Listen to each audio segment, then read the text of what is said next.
there, Internet, and welcome to another episode of Where's Your Bookmark? Today I'm talking about The Chaos of Stars by Kiersten White. This is her first standalone novel, and I was so lucky to win an arc of this on Twitter, seen here. She did a giveaway, I was lucky enough to be one of the chosen people, and it was so cool that she even autographed it for me in gold Sharpie. How fun is that? The Chaos of Stars is the story of Isadora, the latest in a long line of children from Isis and Osiris, Egyptian gods. She's got tons of brothers and sisters, and she is convinced, like so many teenagers are, that her parents don't really care about her. I mean, her parents are gods. If they really loved her, they would make her immortal, right? They wouldn't want to see her die someday. And then Mom drops a bombshell. Mom's gonna have another baby. This only adds fuel to the fire, and when strange dreams start happening, Isis sends Isadora to San Diego to stay with her older brother. Isadora is grateful for the space, she's grateful for the new setting to get out of Egypt for a while and sort of come into her own, and while she's there she gets to realize that she probably doesn't know her parents or maybe herself as well as she thought she did.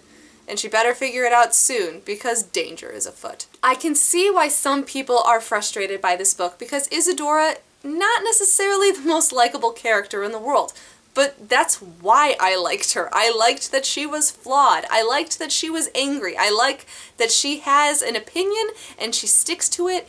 And sometimes, yeah, it's wrong, and sometimes as an older reader, it kind of makes me cringe being like, why are you being so tough on them? Why are you not seeing the other side of things? But that's sometimes how teenagers are, and that's just sometimes how people are. And I really admire Kiersten White for not being afraid to show this really raw and honest side of how people can be. I know there's been a lot of talk lately about how books are seen as these things to give us our happily ever afters and fill us with good feels, but that's not always the case.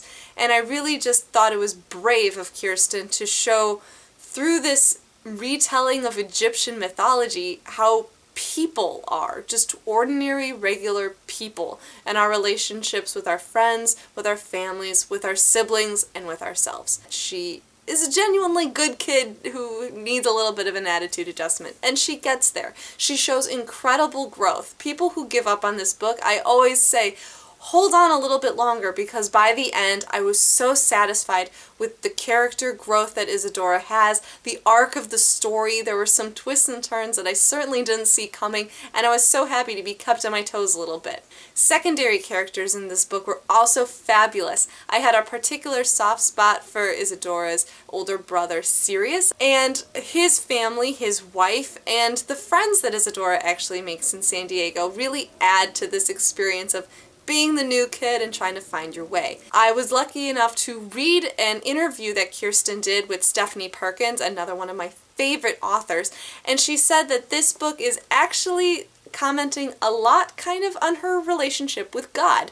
And I thought that was really interesting, and knowing that before I got into this book actually had a lot of things make a lot of sense. Not to say this book is preachy in any sort of way, it's not. But if you read it sort of as an allegory, you can see those parallels, and I think it only makes the book stronger. Thanks again, Kiersten, so much for sending it my way. I was so lucky to be your winner, and thank you to the people at HarperTeen for providing her with arcs for librarian blogger people like me. So if you're a fan of books that retell stories that we thought we knew so well, definitely pick up The Chaos of Stars. It's a fresh twist on ancient stories, and one that I really cannot say enough great things about. All of my usual links are down below. Comments are always welcome, and that's it from me for now. Take care. Bye!